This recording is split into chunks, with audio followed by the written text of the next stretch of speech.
Have you ever noticed in any workplace or social setting, there's always that one person who ends up doing everything? The one who never says no, they always pick up the slack, and they always get roped into doing all of the extra tasks. I have to tell you, there is no coincidence. It's training. And if this sounds like you, then let this episode be your training. Welcome back to episode number 2 for 2025. I'm your host, Christy Davis, and you're listening to the Self-Improvement Room, where we talk about, you guessed it, self-improvement. And today's episode is no different. I'm going to give you some tools to help you on your self-improvement journey. Now, if you feel like you're the one always doing everything, always getting stuck with everything, then this episode is for you, because you are going to learn how to train people to respect your time, to respect your energy, and to respect you as a person. And when we were young, a lot of us did learn that we need to treat others the way that we want to be treated. This is no different. We need to train people to treat us the way we want to be treated. It is no coincidence that you are the person everyone comes to, that you're the person who has to do everything, who has to be everywhere, who has to pick up the slack, who does the extra shifts. There is no coincidence. And this doesn't just apply to work. This applies to family, friends, and even our marriages. When we consistently overextend ourselves, we're actually teaching others to rely on us without question. We make it look easy. They assume it is. So they don't take the time to think about how much we're taking on or how difficult these extra tasks might be, or what kind of impact they might actually have in our lives, or the toll they might take on our mental health. What happens when we don't protect our time and when we give too much at our own expense? The cost of saying yes is actually the cost of what you're saying no to. And I learned this the really hard way. Every time we say yes to something, we are saying no to something else. Yes, I'll work an extra shift. No, sorry family, I can't spend the evening with you. Can't have dinner at home tonight. Yes to something that's completely unnecessary. I did that a lot. Means no to your own rest and your own recharge time. Without boundaries, we slowly chip away at our own well-being, and eventually we find ourselves exhausted, resentful, and overwhelmed. And this kind of chronic overcommitment activates what's called the sympathetic nervous system, which is our body's fight-flight response. The stress of being constantly on takes a toll on our mental and physical health. And as I said, I was a victim of this for a very long time, and I still struggle at times to remember to protect my time, to protect my family's time, to protect my health. But I have to keep reminding myself that it impacts my sleep. It impacts my patience as a parent. It impacts my connection with my husband. And it certainly impacts my performance with work and study. So over time, it leads to burnout. It can lead to anxiety, and it can lead to physical health issues like high blood pressure and chronic fatigue. And I want to delve more into the psychological impact of overgiving because, as I said last week, this year is really, for me, about putting myself first and teaching others how important it is to put ourselves first. And I think sometimes we really don't understand the psychological impact of overgiving, of doing too much of not keeping our own cup full. When we constantly give without taking time for ourselves, it can lead to deeper psychological consequences. I've read studies in behavioral psychology that show that people who frequently put other people before themselves and other people's needs before their own often experience reduced self-worth, increased anxiety, and often feelings of invisibility. And when people start to take advantage of you and ask for things from you consistently, that is constantly reinforcing the idea that their own time and their energy are less valuable than yours. And that is probably one of my biggest pet hates. I don't like feeling like my time is less important than somebody else's, especially when I'm already getting up at 5:30 in the morning and working all through my day, making sure that I am using my time as effectively as possible so I can reach my goals. And I really think the problem often starts back at childhood, because we're conditioned to believe that saying yes equates to being kind and helpful and valued. But there's a very big difference between being a kind person and allowing ourselves to be overburdened. And I do see this in parenting. My best friend, we grew up with very, very different parents. And I adore her parents. And one thing that they did very well was create boundaries for my best friend that she has now carried right throughout her life and is now teaching her children. I see her say, "No, I'm sorry, I'm not comfortable with that." She's kind, but she's direct. And I'm seeing that with her children now. And that's something that I've actually had to learn as an adult and then go and teach my children. And because I learned so late in life, I haven't been teaching my children from a young age. So now that they are adults, well, one of them is, and one of them almost is, they are now learning this from me, which I really could have taught them when they were younger. But that is for a whole other podcast episode. Today we're just talking about learning how to protect our time, how to protect our energy, and how to train people around us to make sure that they respect our time. Breaking this cycle means that we need to make what we give our choice and on our terms. That means setting clear boundaries and communicating them in a way that is firm and respectful. And I know I talk about boundaries a lot on the podcast, but without them, we aren't our own person. We are at the mercy of everybody else who has their own boundaries. And I think the key is, and this was the hardest thing for me, the key is realizing that saying no doesn't mean being rude. It means valuing your own needs just as much as everyone else's. Don't worry, people will get frustrated. They absolutely will. And they will think that you're being rude. But what they think is on them. What they think is not even your business.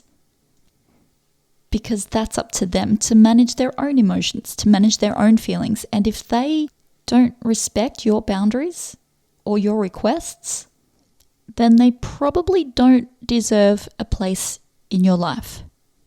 Unless, of course, they are your children, in which case that is another episode for another podcast. I think a good place to start at is how to decide whether to say yes or no, because this honestly was probably my biggest struggle. And I always say, before agreeing to something else, ask yourself, and I ask myself, firstly, does this align with my priorities? Like, is this going to impact me positively? Second, what am I sacrificing by saying yes? Who am I saying no to? What am I saying no to? Third, will this negatively impact my mental or physical health? Because let me tell you, there are many times I have said yes in the spur of the moment, and I am completely resentful by the time the actual thing comes up. By the time it rolls around, if it's an event, if I've promised to do something, if I've promised to go somewhere and I don't feel like going, there is nothing faster for me in life that sparks resentment than that kind of situation. And all I did was say yes because I didn't feel like being uncomfortable for a few minutes. So will this negatively impact my mental or physical health? Next one. If I say yes, will it set a precedent? So if I say yes to doing school canteen once, are they going to think, okay, she's going to do it every week? And then that expectation is set from there. So that's something else that I always ask myself. I also ask myself, can I afford to lose this opportunity, such as a job or a relationship? So if my boss asks me to do something and it's probably going to get me fired if I say no, then I really need to consider whether I need that opportunity or not. Have I set myself up to find another job very quickly if I lose this one? There are many times that I still want to say no, but I know that it's probably not a good idea to. And again, that's because I have to go back to, does this align with my priorities? Well, my priority is probably having a job. Number 2, what am I sacrificing by saying yes? Probably more than my job. I'm sacrificing income. I'm sacrificing security. So I go back to those 2 questions. And the answer is no, I can't really afford that. So I'm going to continue to do what my boss asks me to until I find another way around the situation. And the last question I ask myself is, how will I feel afterwards? Will I feel proud? Will I feel drained? Or will I feel resentful? And granted, sometimes you don't know the answer to that. But 9 times out of 10, you can look forward and go, probably not going to feel too happy after that situation. That's going to make me tired if I've got to take 20 kids to a football game. If saying yes means sacrificing your well-being, then you have to reconsider. And yes, it's going to lead to difficult moments, difficult people, and difficult situations. So let's talk about how to handle those. This frustrates the hell out of me. Some people will not take no for an answer. And there are certain situations that make saying no harder. So like I said, if your job is at risk or if a family member is being especially pushy, then you might need to navigate those moments carefully. So let's talk about how to do that. And again, it's not about just saying yes and keeping everyone happy. In these particular cases, it is difficult. And you do have to navigate them very gently. But that doesn't mean you have to be gentle.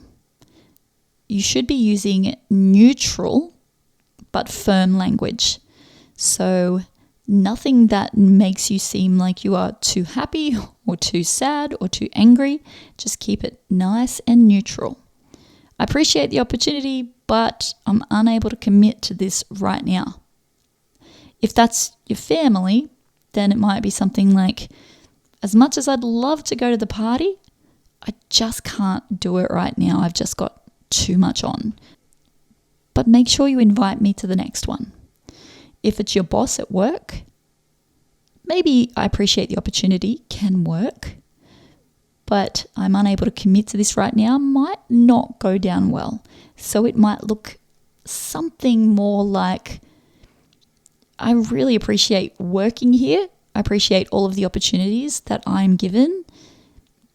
But is there a time that I can talk with you because I'm starting to feel overwhelmed? Now, depending on your type of boss, they should hopefully say, yes, that's okay.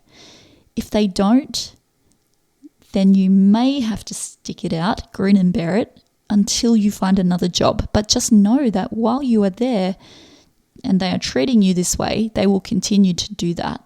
And if you try to stand your ground and you don't succeed more than one time, then it is time to start looking for a new job or to go above your manager, because you don't have to work in an environment that feels like you're walking on eggshells.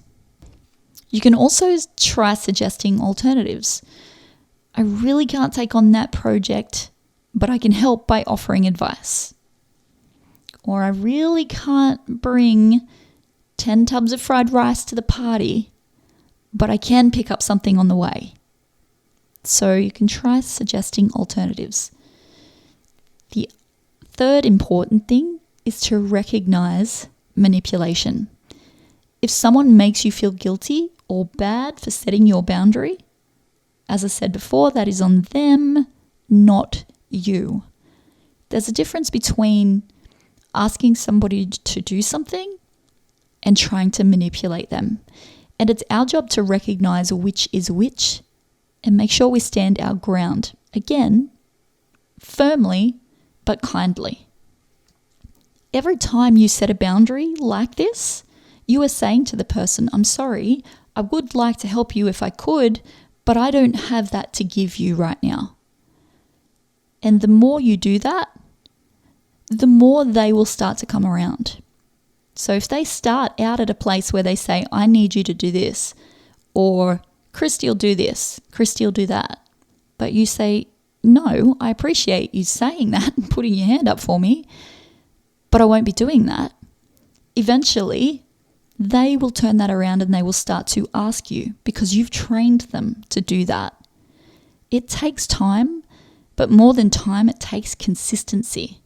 This is something that you have to continuously do, kind of a bit like parenting. If we want to teach our children something, they are learning by us role modeling. They are watching. So we have to role model to everyone how we want to be treated. We deserve to be respected, and we deserve for our boundaries to be respected. And I think it's important to talk about something that, again, I talk about a lot on the podcast because it does relate to self-worth and self-love, and that's regulating your emotions. How the hell do you stay calm and collected when people are frustrating you, when you're saying no and they aren't respecting you?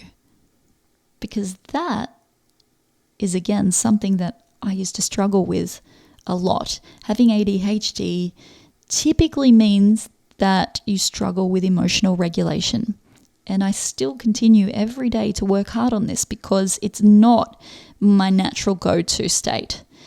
I'm just grateful that it is my mum's. So I watch my mum, who is just the calmest person on the planet. Like, she's cool as a cucumber. And I think to myself, oh man, I must have got like 0% of that gene. And no matter how much I try to activate it, I just can't.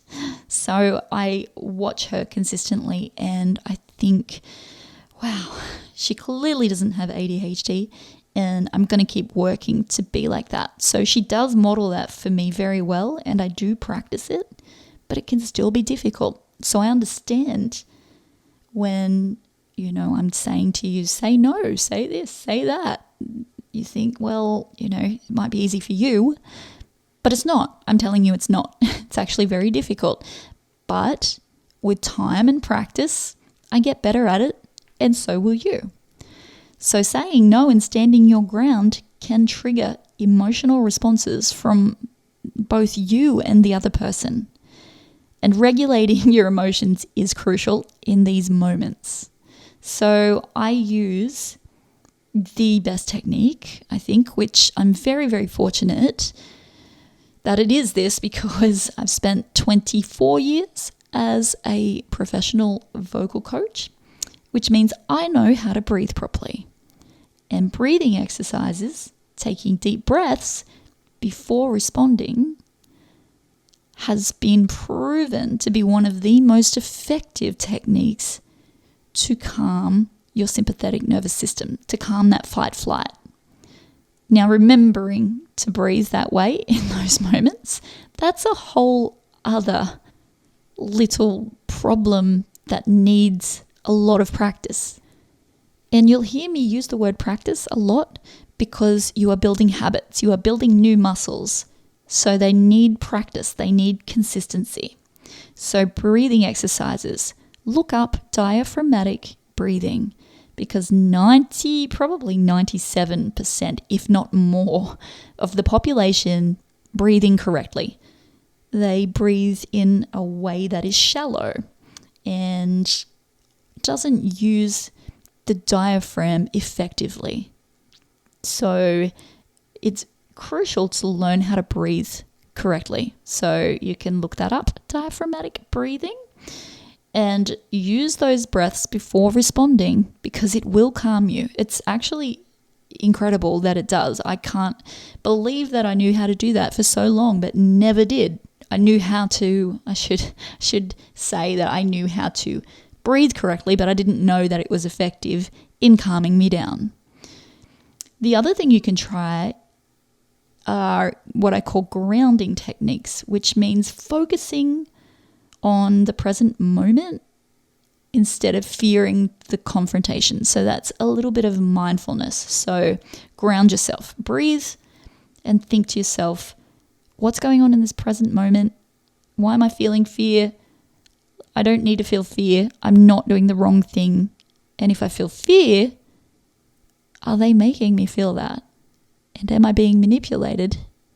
And do I need to stay in this situation? And if you don't, walk away. Just walk away. Number 3, to regulate your emotions is, well, you can use my little technique if you like, but I tap my fingers together 3 times. Just my thumb and my index finger, and I tap together 3 times. And then I say, calm yourself, Christy, calm yourself. I don't say that out loud, but I breathe, I focus on the present moment, tap my fingers 3 times, and calm myself. And I remind myself that my needs are just as valid as everyone else's, if not more. In fact, I believe they are more valid. For me, they are more valid. And I think about my children. I think about my family. I think about my health. I think about how empty my cup is and how I cannot pour from an empty cup. I will have nothing left to give anyone else. So emotional regulation, staying calm and staying in control of yourself, will keep the situation calm and in control. And if it doesn't, then again, that is not on you. You're not the one that's going to be looking silly, running around yelling. That's the other person who needs to learn to regulate their own emotions. By making conscious choices and practicing emotional regulation, you can shift the way everyone treats you and the way everyone perceives you. Because when we set boundaries, we actually train people to respect us. And that is ultimately how we take our power back. We must show people how we want to be treated. We must say, no, I'm not happy with that. I'm not okay with that. That doesn't make me feel comfortable. And as long as you're being kind and respectful, there is absolutely nothing wrong with that. Protecting your time, your space, and your energy is ultimately protecting your health. And that is something that we all need to preserve. Because when you start to burn yourself out and you're running around on empty, you're no good to anyone. You can't be a good parent, or you can't be a great parent. You can't be attentive. You're tired. You're exhausted. You're angry. You can't do your best work that way. You can't be the best partner that you can be when you are feeling that way. We're not meant to feel great all of the time, but we are meant to feel good a lot of the time. We are meant to feel energized. We are meant to be living our best lives And we can't do that if we're helping everybody else live their best lives and compromising our own health because of that. So remember, when you want to be treated a certain way, you have to teach people how to do that. And that takes consistency, kindness, boundaries, and respect for yourself. And that's why this is called the self-improvement room. This stuff isn't easy. It takes work. It takes time. I don't know too many people that can genuinely say they love themselves or genuinely say that they have high self-worth. It's taken me 11 years to get to a place where I feel okay to say, no, I'm sorry, I'm not happy with that. No, I'm not okay with that. It's taken me 11 years because I would be worried about what people thought of me because I didn't like me. Why is anyone else going to like me? This stuff takes work. And if we can give our kids any kind of gift, it's teaching them this when they are young, because they won't have to do all of the work that we do to improve our lives and to improve the people's lives around us that we love. So again, remember, if you say yes to something, you are saying no to something else. All right. Thank you for hanging out with me for episode number 2 for 2025. If you are enjoying these episodes or you're getting something out of them, make sure you follow. Click the follow button so you know when the next new episode is out. They come out bi-weekly or fortnightly, whichever or however you like to say it. And this year we'll be mixing it up a little bit with some guests. So keep an ear out and an eye out for that, because I am very much looking forward to having some guests on the show as well. All right, until next time, this is the Self-Improvement Room. I'm Christy Davis. Stay safe and stay well.